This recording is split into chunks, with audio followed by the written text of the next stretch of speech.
Railway శాఖలో 32,000 ఉద్యోగాలు వివరాలు ఇవిగో. రైల్వే శాఖలో 32,000 లెవెల్ 1 గ్రూప్ డి పోస్టుల భర్తీకి చర్యలు. ట్రాఫిక్, ఇంజనీరింగ్, మెకానికల్, ఎలక్ట్రికల్ విభాగాల్లో పోస్టులు. జనవరి 23 నుంచి ఫిబ్రవరి 22 వరకు ఆన్లైన్లో దరఖాస్తుల స్వీకరణ. కనీస విద్యార్హత ప్రమాణాలను సడలించిన రైల్వే బోర్డు. నిరుద్యోగులకు రైల్వే శాఖ గుడ్ న్యూస్ చెప్పింది.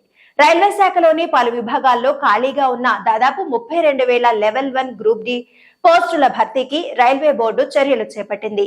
ఈ క్రమంలో విద్యార్హతల విషయంలో కీలక నిర్ణయాన్ని తీసుకుంది. ఈ ఉద్యోగాల భర్తీకి అవసరమైన కనీస విద్యార్హత ప్రమాణాలను సడలించింది. కొత్త ప్రమాణాల ప్రకారం 10వ తరగతి లేదా ఐటీఐ, డిప్లొమా లేదా national council for vocational training జారీ చేసిన నేషనల్ అప్రెంటిస్షిప్ సర్టిఫికేట్ కలిగిన ఎవరైనా ఈ పోస్టులకు దరఖాస్తు చేసుకోవచ్చు.